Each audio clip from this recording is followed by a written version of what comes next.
Hi everyone, welcome to AK education Tamil. இப்போ தான் நம்ம சேனலை நீங்கள் ஃபஸ்ட் டைம் பார்க்குறீங்க அப்படின்னா மறக்காமல் சப்ஸ்கிரைப் பண்ணி வச்சுக்கோங்க. இப்போ வாங்க இன்றைக்கான டாபிக்குள்ளே போகலாம். இந்த வீடியோவில் நியூமெரிக்கல் மெத்தட்ஸ்ல இருந்து Newton's forward interpolation formula use பண்ணி எப்படி ப்ராப்ளம் சால்வ் பண்ணுறது அப்படின்னு தான் பார்க்க போகிறோம்.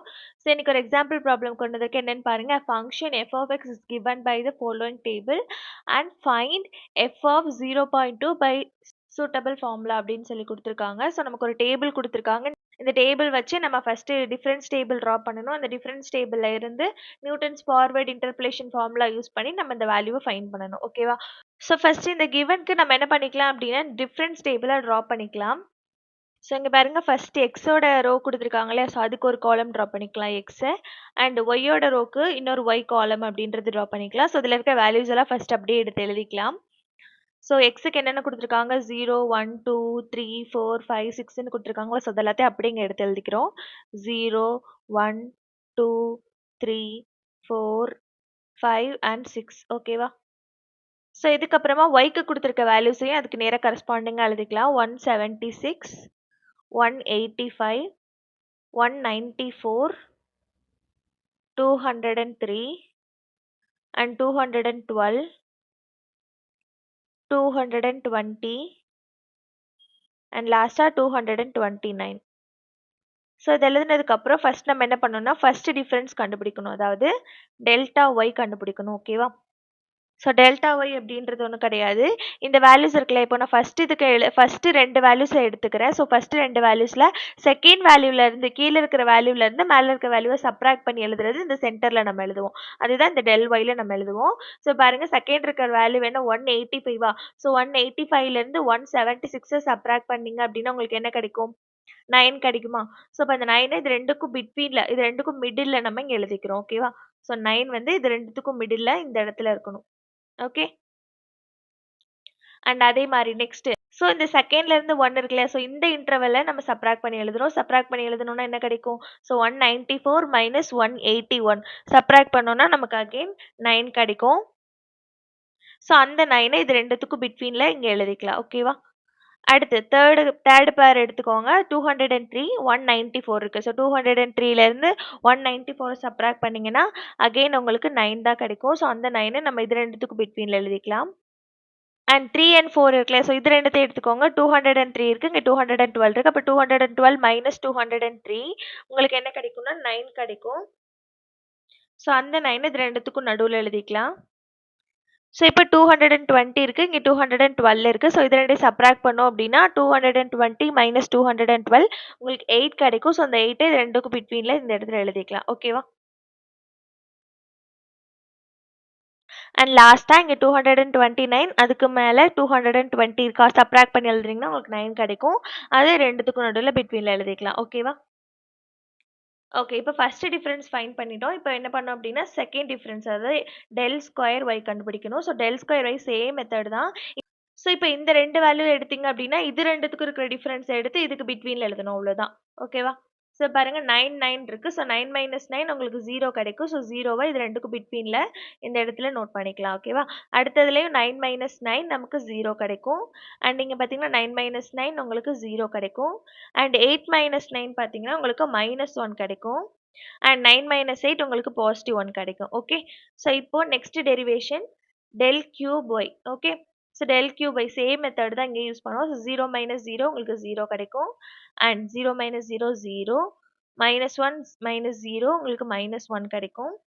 அண்ட் தென் 1 மைனஸ் ஆஃப் -1 நமக்கு +2 கிடைக்கும். ஓகேவா? இப்போ டெல் பவர் 4y எழுத போகிறோம். எழுதுனீங்கன்னா இங்கே 0 மைனஸ் 0 உங்களுக்கு 0 கிடைக்கும். அண்ட் -1 மைனஸ் 0 -1 2 மைனஸ் ஆஃப் -1 வந்து நமக்கு 2 + 1 3 கிடைக்கும். ஓகே, இப்போ டெல் பவர் 5y எழுதுறோம். ஸோ இதில் பார்த்தீங்க அப்படின்னா -1 -0 நமக்கு வேல்யூ -1 கிடைக்கும். அண்ட் 3 மைனஸ் ஆஃப் -1 எழுதுனீங்கன்னா உங்களுக்கு இங்கே 4 கிடைக்கும். ஓகே, அண்ட் லாஸ்ட்டாக இன்னும் ஒரே ஒரு ஸ்டெப் மட்டும்தான் இருக்குது, டெல் பவர் 6y. இப்போ இதை சப்ராக்ட் பண்ணிங்கன்னா 4 மைனஸ் ஆஃப் -1 நமக்கு 5 கிடைக்கும். Okay, okay. இப்ப என்ன பண்ணிட்டோம் அப்டின்னா, நம்ம டிஃபரன்ஸ் டேபிள் ட்ரா பண்ணிட்டோம்.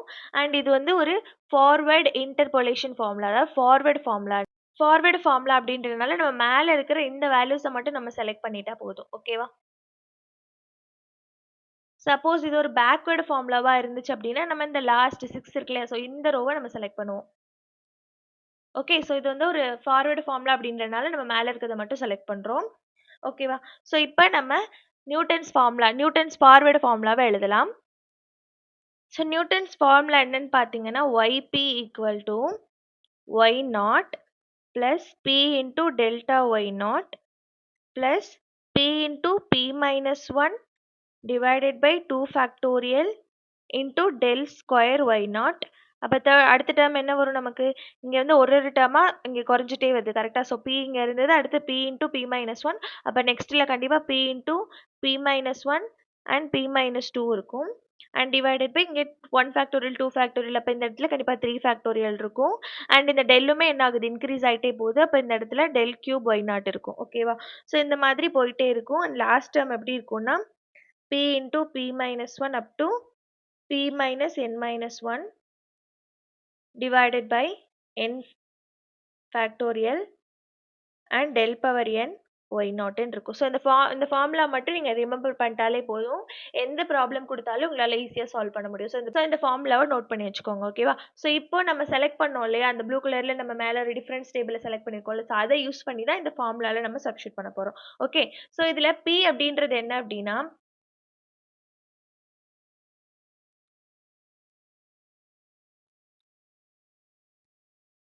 p அப்படின்றது x minus x naught divided by h. So நிறைய புக்ஸில் இந்த இடத்துல pக்கு பதிலாக ஃபார்முலாவில் u இருக்கலாம், சில புக்கில் வந்து n இருக்கலாம். ஓகேவா? ஸோ இங்கே நான் வந்து p அப்படின்னு சொல்லி எடுத்திருக்கேன். ஸோ எல்லாத்துக்குமே சேம் காமனான ஃபார்முலா தான் x minus x naught divided by h. ஓகேவா? ஓகே. ஸோ இப்போ நான் என்ன பண்ண போகிறேன் அப்படின்னா, எக்ஸ் நாட்டோட வேல்யூ, எக்ஸ் நாட் அப்படின்றது என்னது? இந்த இடத்துல கிவன்ல வந்து எக்ஸ்ல ஃபர்ஸ்ட் இருக்கிற வேல்யூ. ஸோ ஃபர்ஸ்ட் வேல்யூ என்ன? நமக்கு 0 தானே கொடுத்துருக்காங்க. 0லேருந்து ஸ்டார்ட் பண்ணியிருக்காங்க. ஸோ எக்ஸ் நாட்டோட வேல்யூ நமக்கு 0. ஓகேவா?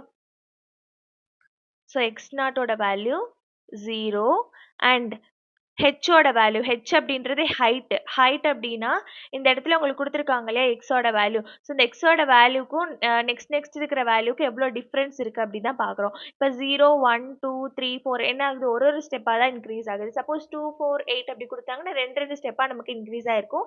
ஹெச்சோட வேல்யூ நமக்கு 2ன்னு கிடச்சிருக்கும். இந்த இடத்துல பார்த்தீங்கன்னா ஒரு ஸ்டெப்பாக தான் இன்க்ரீஸ் ஆகுது. இப்போ ஏதோ ஒரு எலிமெண்ட் எடுத்து அதுக்கு முன்னாடி இருக்க எலிமெண்ட்டை சப்ராக்ட் பண்ணிங்கன்னா உங்களுக்கு கிடைக்கிற ஆன்சர் 1ஆ இருக்கும். கரெக்டாக? அப்போ ஹெச்சோட வேல்யூ 1. ஓகே. ஹைட் வந்து நமக்கு 1 கிடைக்குது. அண்ட் எக்ஸோட வேல்யூ, எக்ஸ் வேல்யூ நமக்கு என்ன ஃபைண்ட் பண்ண சொல்லியிருக்காங்க கொஸ்டினில்? 0.2 தானே ஃபைண்ட் பண்ண சொல்லியிருக்காங்க. ஸோ எஃப் ஆஃப் 0.2 தான் ஃபைண்ட் பண்ண சொல்லியிருக்காங்க. ஸோ அதான் நம்மளோட எஃப் ஆஃப் எக்ஸ். ஓகேவா? எக்ஸுக்கு பதிலாக 0.2. ஸோ அதை எடுத்து இங்கே எழுதிக்கலாம். எக்ஸுக்கு பதிலாக 0.2. இப்போ இந்த வேல்யூஸ் எல்லாத்தையும் எடுத்து நம்ம இந்த ஃபார்முலாவில் சப்ஸ்டியூட் பண்ண போகிறோம். ஓகேவா? ஸோ பியோட வேல்யூ ஃபைண்ட் பண்ணிடலாமா? ஸோ பி ஈக்குவல் டு எக்ஸுக்கு பதிலாக 0.2 மைனஸ் எக்ஸ் நாட்டுக்கு பதிலாக 0 டிவைடட் பை ஹெச்சுக்கு பதிலாக 1. ஸோ உங்களுக்கு வேல்யூ 0.2ன்னு கிடைக்கும். ஓகேவா? ஸோ இப்போ இது எல்லாத்தோட வேல்யூஸை எடுத்து இந்த ஃபார்முலாவில் நம்ம சப்ஸ்டியூட் பண்ணலாம். ஸோ ஒய்பிக்கு பதிலாக y 0.2 ஈக்குவல்ஸ் ஒய் நாட் அப்படின்றது நமக்கு கொடுத்துருக்க கிவன் கொஸ்டினில் டேபிளில் ஃபர்ஸ்ட் இருக்கிற பிளேஸ். ஸோ ஃபர்ஸ்ட் என்ன இருக்குது? 176 இருக்கா? அதுதான் நம்மளோட ஒய் நாட். ஓகே. ஸோ இப்போ இந்த இடத்துல ஒய் நாட்டுக்கு பதிலாக 176ன்னு எழுதிக்கலாம். ப்ளஸ் பி இன்டூ பிக்கு வேல்யூ என்ன கண்டுபிடிச்சோம்? 0.2 அண்ட் டெல் ஒய் நாட் அப்படின்றது இப்போ இந்த டிஃப்ரென்ஸ் டேபிளில் நம்ம கண்டுபிடிச்சிருக்கோம்ல. ஸோ இந்த first y, so del y காலமில் ஃபர்ஸ்ட் இருக்கிற எலிமெண்ட்டை தான் நம்ம என்ன சொல்லுவோம்? டெல் ஒய் நாட் அப்படின்னு சொல்லுவோம். அதே மாதிரி டெல் ஸ்கொயர் ஒய்யில் இருக்கிற ஃபர்ஸ்ட் எலிமெண்ட்டை தான் நம்ம என்ன சொல்லுவோம்? டெல் ஸ்கொயர் ஒய் நாட் அப்படின்னு சொல்லுவோம். ஸோ இது எல்லாமே நம்ம இந்த ஃபார்முலாவில் யூஸ் பண்ணுவோம். அதுக்காக தான் நம்ம இப்படி செலக்ட் பண்ணியிருக்கோம். ஓகேவா? ஸோ இது வந்து டெல் கியூப் ஒய் நாட், இது டெல் பவர் 4 ஒய் நாட், இது டெல் பவர் 5 ஒய் நாட், இது del power 6 y naught. So இது எல்லாத்தையுமே எடுத்து இந்த ஃபார்முலாவில் நம்ம சப்ஸ்டியூட் பண்ண போகிறோம். ஸோ டெல் ஒய் நாட்டோட வேல்யூ என்ன இருந்துச்சு? நமக்கு 9 இருந்தது. ஓகேவா? ஸோ 9. அடுத்து p into p minus 1. So p into p minus 1 0.2 into 0.2 minus 1 divided by 2 ஃபேக்டோரியலோட value 2 and del square y naught, del ஸ்கொயரோட ஒய் நாட்டோட வேல்யூ 0 ப்ளஸ் நெக்ஸ்ட் இருக்க டேர்ம். ஸோ நெக்ஸ்ட் இருக்க டேர்ம் நீங்க போட்டாலுமே டெல் கியூப் ஒய் நாட்டோட value நமக்கு என்ன கிடைச்சதுங்க? 0 தானே கிடைச்சது. ஸோ அந்த டேர்ம் டோட்டலா 0 ஆயிரும். ஸோ அது கால்குலேட் பண்ண வேண்டாம். அதே மாரி டெல் பவர் 4மே நமக்கு வந்து 0 ஆயிரும். இப்ப டெல் பவர் 5 மட்டும் நம்ம வந்து சப்ஸ்டிட்யூட் பண்ணா போதும். ஸோ டெல் பவர் 5 அப்படின்னா 0.2, p minus 1 அப்படின்னா 0.2 minus 1 and p minus 2 அப்படின்னா 0.2 minus 2 and 0.2 minus 3, 0.2 minus 4 divided by 5 factorial. 5 factorial அப்படின்னா 5 times, 4 times, 3 times, 2 times 1. Okay. Into del power 5 y naught ஓட வேல்யூ நமக்கு வந்து -1 கிடைச்சது கரெக்டா? ஸோ அதோட வேல்யூ இங்க சப்ஸ்டிட்யூட் பண்ணிக்கலாம் into -1. ஓகே. அண்ட் லாஸ்டா del power 6க்கு வந்து இருக்கிற வேல்யூஸை இதே மாதிரி சப்ஸ்டிட்யூட் பண்ண போறோம். 0.2, 0.2 minus 1, 0.2 minus 2, 0.2 minus 3, 0.2 minus 4, 0.2 minus 5 divided by 6 factorial. 6 factorial value வந்து 6 times, 5 times, 4 times, 3 times, 2 times 1. ஓகேவா? and del power 6 y naught ஓட வேல்யூ லாஸ்ட் என்ன கிடைச்சது? நமக்கு 5 கிடைச்சதா? ஸோ அதோட வேல்யூ எடுத்து இங்க எழுதிக்கலாம். டைம்ஸ் 5. ஓகே. ஸோ இப்போ இது எல்லாத்தையும் நம்ம சால்வ் பண்ணோம் அப்படின்னா 176 plus 0.2 times 9 வந்து 1.8 plus இந்த term வந்து multiplication 0 இருக்கறனால இந்த total term நமக்கு 0 ஆயிடும். and இந்த term பார்த்தீங்க அப்படின்னா minus 3.06432 divided by 120 கிடைக்கும். ஸோ இது calculatorல செக் பண்ணி பாருங்க உங்களுக்கு இந்த வேல்யூ கிடைக்கும். அதே மாதிரி இந்த லாஸ்ட் டேர்மோட வேல்யூ வந்து minus